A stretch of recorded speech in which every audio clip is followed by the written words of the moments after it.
Dans la petite ville de Halifax, nichée dans le Yorkshire de l'Ouest en Angleterre, une rumeur étrange a commencé à se propager à la fin des années 1960.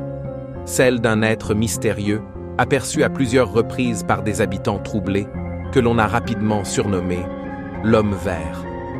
Mais attention, il ne s'agit pas là d'un simple épouvantail des campagnes ou d'un costume mal taillé pour Halloween. Ce que décrivent les témoins va bien au-delà.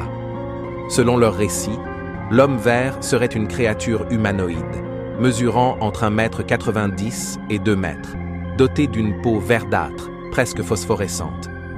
Certains parlent d'un éclat surnaturel, comme si son corps était légèrement lumineux dans l'obscurité. Ses yeux, eux, auraient une teinte jaune ou rouge, brillant dans la nuit, semblables à ceux de certains animaux nocturnes. Il apparaît très souvent à la lisière des bois ou dans les champs embrumés au crépuscule.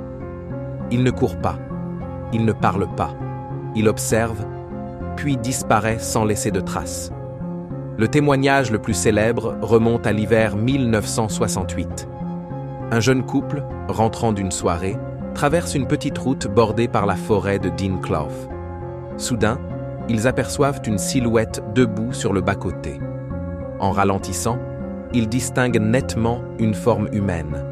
Mais la couleur verte de sa peau et l'intensité de son regard figent la conductrice au volant. Le temps d'un clignement d'yeux, la silhouette a disparu. Le couple raconte l'événement à la police.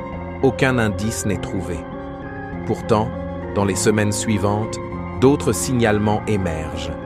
Un facteur, un ouvrier, une vieille dame. Tous décrivent la même chose.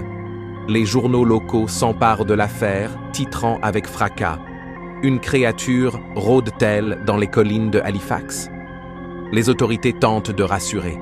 Certains disent donc que c'est un homme déguisé, d'autres parlent d'un animal confondu dans la pénombre. Mais quelque chose ne colle pas. Les descriptions sont précises, constantes, et viennent de personnes sans lien entre elles. Des chercheurs amateurs commencent à s'y intéresser. Certains évoquent une entité extraterrestre. D'autres parlent d'un homme sauvage, vivant reclus dans la forêt, atteint d'une mutation génétique. Il y a même une théorie affirmant que l'homme vert serait le fruit d'expériences militaires top secrètes menées pendant la guerre froide. Mais aucune preuve ne vient confirmer ou infirmer ces hypothèses.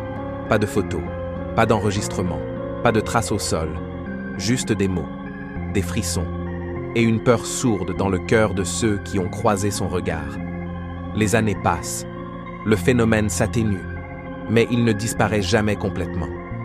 De temps en temps, un promeneur solitaire affirme l'avoir vu, ou entendu un bruit étrange dans les sous-bois, une présence invisible mais oppressante.